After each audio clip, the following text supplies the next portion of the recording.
My best friend spread lies about me after I brought her into my home. Sounds like it's time for her to leave. My cousin's girlfriend used to be my best friend. I'm not really sure how any of this happened, nor do I really know what to do with this situation. I've spent years trying to avoid drama and normally wouldn't talk about things like this publicly. However, none of my friends know what to do either. By the way, this comes from a user on the Charlotte Dobre YouTube subreddit. And if you want to submit your own stories, go to the r/OK Storytime subreddit. So, shortly after I finished cosmetology school, I was introduced to this girl, let's call her Anna, 22 female. My cousin and I are 25. He's a few months younger than me, female. She was cool, though unfortunately had physical medical issues that meant she was constantly in pain. As someone with hip problems, like them popping out of place randomly, I could relate, and it was something we talked about a lot. We hit it off almost instantly.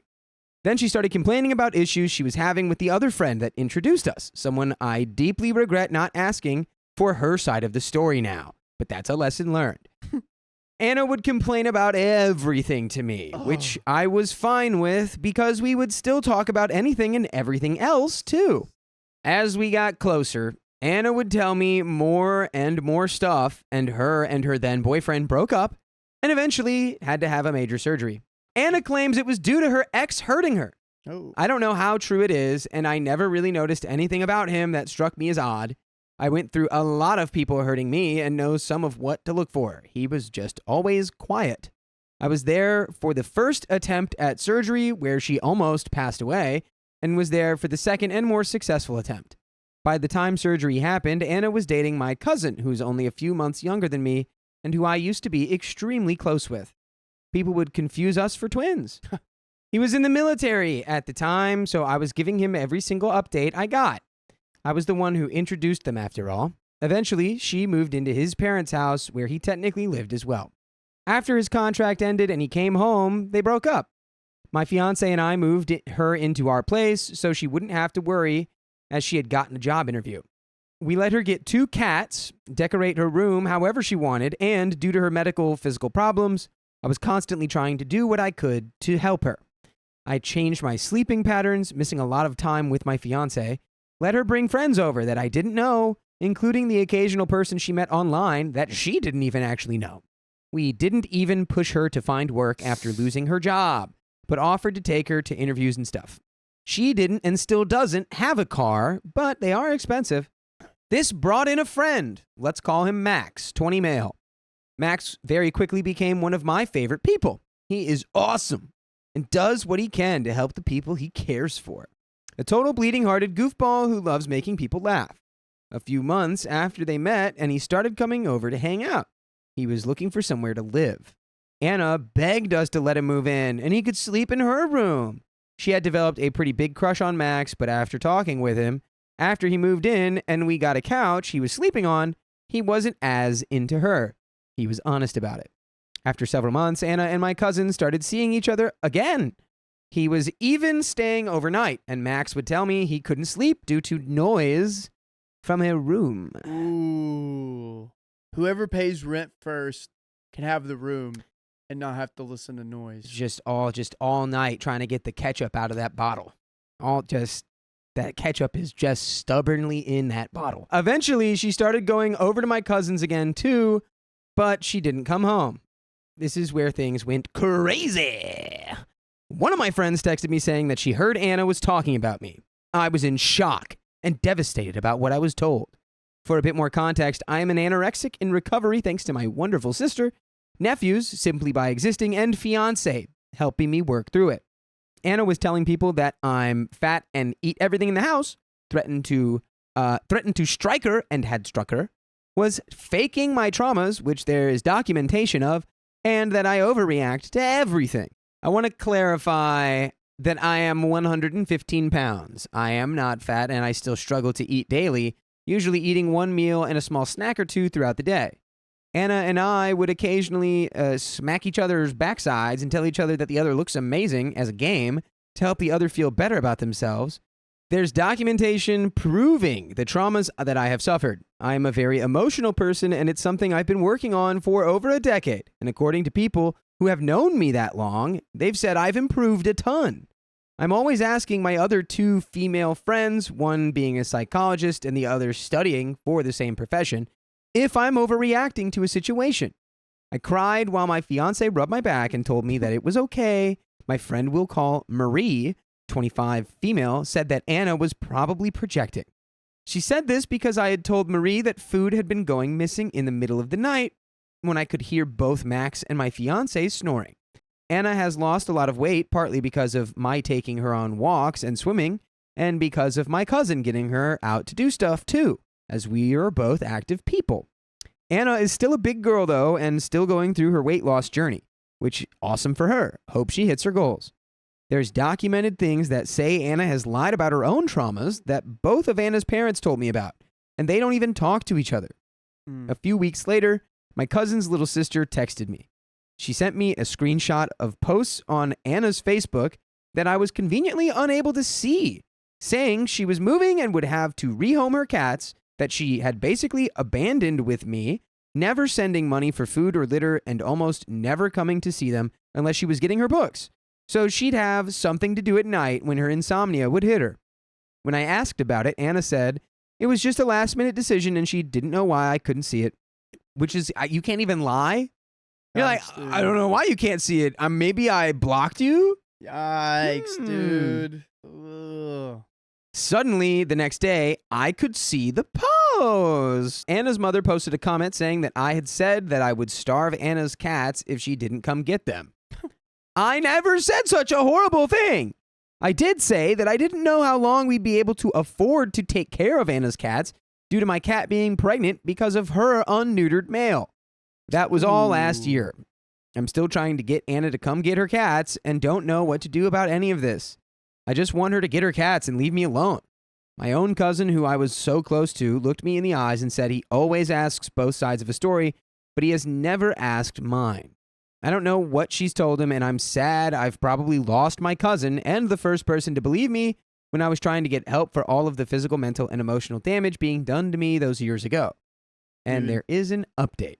You know, if someone comes after me and brings a private matter into the public area, I'm going to reply if I believe I'm in the right and do a step-by-step of everything that happened, my reaction. I feel like if you do it in text, you know, you're hiding behind the screen, you're just texting stuff, yada, yada, yada. But if you come back with the text and video, you're the winner. The winner is whoever lets the news go out first because everyone believes that. Yeah. But this is a good way to kind of flip it on its backside, you know? Yeah, I mean, you deserve to be able to put your own narrative out there, especially when it's like, the stuff she's saying about you could impact your future. Like, if someone thinks you're an animal abuser, like... Yeah, it could impact your future, and you've done nothing but be supportive of this woman. Let's get into this update. Anna and I had a big argument when she messaged me with a long paragraph, essentially calling me the terrible friend and saying she didn't know why she ever trusted me. I told a mutual friend that if her and my cousin broke up, to not let Anna live with her, as she would spread lies, and this mutual friend certainly didn't deserve such things, as she lives with her mother-in-law to help her after her father-in-law passed away. The mutual friend, being naturally curious, had asked us both what happened. I had also basically sent my cousin a warning about Anna's behavior. He told her. He's a decent guy like that, and I had expected it. Honestly, I wanted her to blow up on me. I am tired of staying quiet. And by the way, I will never be quiet about the full episodes with stories just like this you can listen to on iHeartRadio, on Spotify, on Apple Podcasts, like on your lunch break, and while you cook dinner, like while you're sleeping. Yep. Just look up OK Storytime on your podcast platform of choice and have fun listening to over 65 entire days worth of Reddit stories. I mean, it's like biting the hand that feeds, but it's like, why is it that people will go out of their way to like just create problems with someone who did nothing but help you? I think, hot take Oh right boy. here. Lack of inner purpose. Lack of inner purpose creates that Atmosphere within need someone. to be negative to the people who help you because you have no... Why is that? I believe if you are not looking for a greater cause or doing something bigger than yourself, then anything that happens to you little things start to pop up as a problem. So if let's say you're traveling to a mountain, somewhere that's big, and that's my greater purpose is traveling to that mountain. The flip side of it is I'm not traveling to that mountain and I'm looking at it, but I'm sitting still.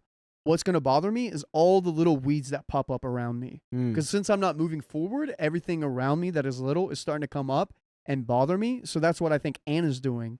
She's not, traveling or helping herself towards a greater purpose. Like, she is losing weight. But like when it comes to like finding a job or like doing something else, she's just kind of sitting around and complaining. And she complains from the beginning. That's what we've established. So her path of purpose is to like find the way, like to like for everyone to be her enemy. It's like, just when I thought everything was great, they stole my cats from me and kicked me out, and now they're gonna throw them in the storm drain. It's like, which is a lie, but it is a lie. And then also we have to think we're just getting one perspective here. It could be this, but from what we've seen in the beginning, it doesn't seem that way. So that's my take. That's my answer to your question. I like that. I like that a lot. Let's get into the rest of the story, shall we? And think to yourself, are you traveling to your mountain? That's all I got to say. Yeah, man. That's wise. That's some wisdom right there. I sent her back a longer message than she sent me. Alpha. I called her out on everything, told her I no longer wanted to talk to her, and told her if she doesn't get her cats by the end of the month, I'll be finding good homes that can actually take care of them with the love they deserve. Oh my gosh, you're taking them to an animal shelter? You're horrible, OP. I don't even think I think they're going to directly rehome them. No, that's what Anna read. He got me. That was perfect. That is her purpose. Her purpose is to make everything a slight against her. Oh my gosh, she's going to take my cats to the sawmill and bury them in the sawdust? So I sent that message about a week ago now. Today, my cousin texted me. He asked if I still had all the texts between me and Anna. I don't delete anything. I save it into archived folders instead. He asked to see them as he hadn't seen her messages and only mine.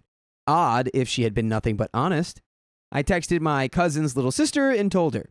She told me she had gone off on her brother and Anna since Anna had been apparently talking very poorly about my aunt and uncle in their house, which she pays nothing to live at. My uncle apparently yelled, "That's enough," when Anna wouldn't shut her mouth. Apparently, she either keeps her drama to herself or she gets booted out. Karma, probably. Yeah. And that is the end of that story. That feels really reassuring to OP because that just confirms since she's not tolerating BS, other people aren't tolerating Anna's BS either. Yeah, you're definitely not like out in no man's land all by yourself. Everyone around Anna seems to recognize her tomfoolery. Exactly. Yeah. My friend bailed on my wedding after she insisted on officiating. Dang, man. Can't trust any of these flaky people. This story starts around October/November of 2021 when my then fiance talks about our upcoming wedding with some colleagues and mentions that we haven't found an officiant yet. Another colleague, let's call her Jane, joins the conversation, and it turns out she has a license for it. So she casually suggests she could officiate. My fiance tells me about it in the afternoon, and I agree. My gut feeling was a bit unsure though, but out of respect for the friendship, I agreed. I figured I had nothing based to my gut feeling, so I let it go. By the way, this comes from Suspicious Ad 89, and if you want to submit your own stories, go to the r/OK Storytime subreddit. Months go by, and we have weekly planning sessions each Sunday, and not until the beginning of June do I bring up that we probably should have a meeting with Jane regarding the ceremony. I know that she hasn't suggested it before, but ignore it. She visits us at home, and right before we're going to sit down, she says, "I have some bad news and some good news. What do you prefer to hear first?" We'll take the bad news. And apparently, her license expired when she moved to another municipality. But the good news is she knows another officiant who can step in if she can't get her license renewed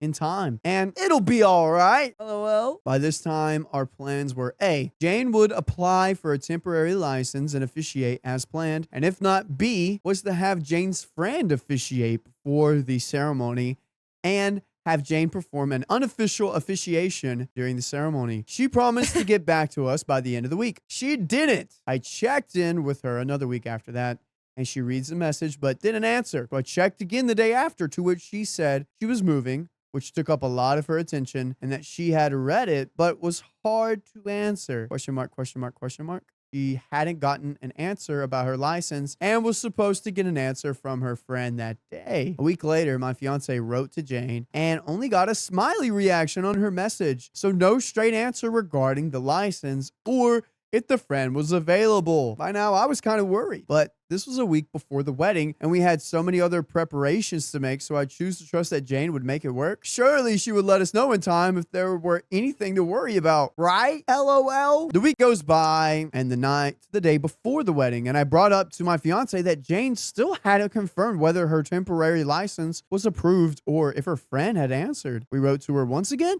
and she replied right away, "Honestly, I'm in a panic. I got my application denied on Monday, and neither my friend or my 2 backups are available. I'm so sorry." Both my fiance and I were stunned by all the panic, rage, sadness, and sheer disappointment. We barely had an opportunity to actually take it in. I immediately started to send emails to every other officiant in the municipality we could find online and friends and family, crossing my fingers that someone somewhere was available. But it was at 2 a.m. So after talking a bit, we decided we could do nothing and go to bed and start calling people in the morning before going to the venue to decorate. In the morning, I started getting email after email from officiants saying sorry they weren't available and wishing us good luck. And one called up to offer a backup plan in case we didn't find anyone. Take a 3-hour car trip and we'd be wed in his backyard where he was occupied officiating his niece's wedding. This man was very kind. And for a bit, we started to plan how to make it work without missing too much of our wedding day. But we searched for someone more close by home. By a miracle, though, we got a hold of another officiant who lives in a city about 5 hours away, and we told him about the theme of our wedding. He was very excited and he agreed happily. To be honest, he not only saved the wedding, but he turned out to be the most perfect officiant we could have had. I cried like 3 times when thanking him during our call when we met him on the wedding day and after the ceremony. So what about Jane? Well, after getting a hold of our hero officiant, I reluctantly wrote her saying everything had worked out and that she was still welcome as a guest. To my fiance, I said this is not only to start a conflict before the wedding, but that I wouldn't have even talked to Jane if I bumped into her, because frankly, I have no respect for her. My fiance understood and agreed. During the wedding day, I noticed Jane didn't show up. I was happy, but a bit annoyed. I mean, the invitation was without cost for guests and drinks and food was free, so the least she could do was notify us. I would have understood I screwed up, so it feels weird to participate. Excuse, but no word. Jane has chronic PP. Chronic pee-pee. She does something wrong and she hides and she doesn't say anything about it. She's like, you know what? I'm just going to kind of not say anything. Chronic pee-pee right in her pants. There's probably a section in chronic PP means chronic people pleasing. Yes. In the morning, the day after, I got a message from her saying, "I'm sorry, my throat is a bit sore and I suspected it might be the vid. So I'll have to skip the wedding. I'm so sorry." To which I reply, "It's fine. The wedding was yesterday. Did I sleep for a whole day? But I think I only read the notification and waited 5 minutes before opening Messenger."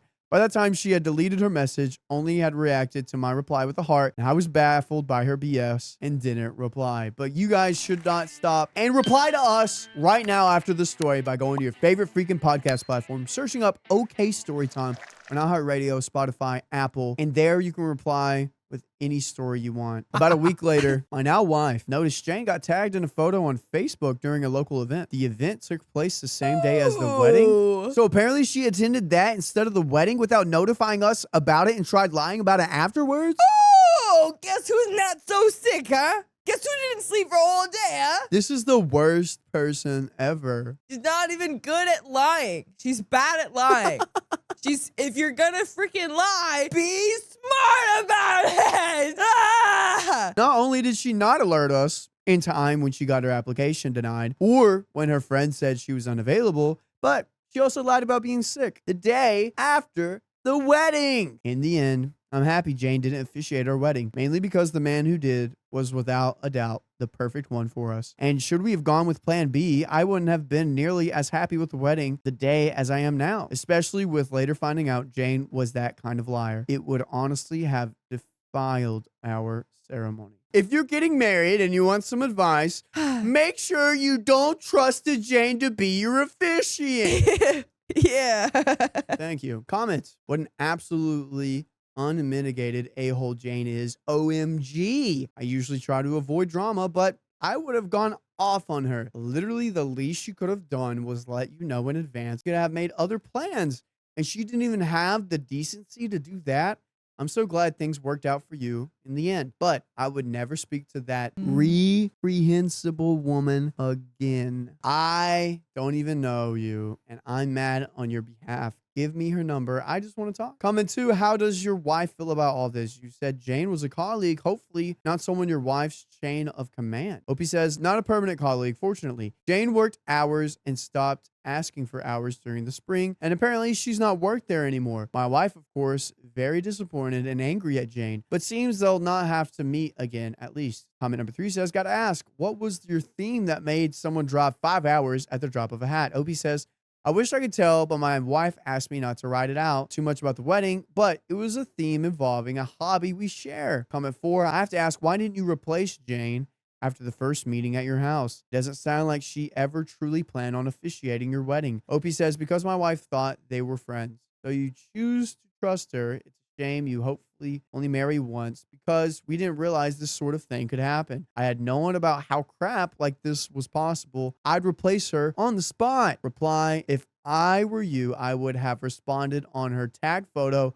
OMG, Jane, you said you had the vid. Are you sure you should be out? Opie says, I would have loved to, but in all this, I'm asked not to fuel the fire. To even write this thread was something I had to carefully word and let my wife approve because she's too nice to actually let herself be as angry as she probably should be. Guys, that's the end of that story. That's the end of that story.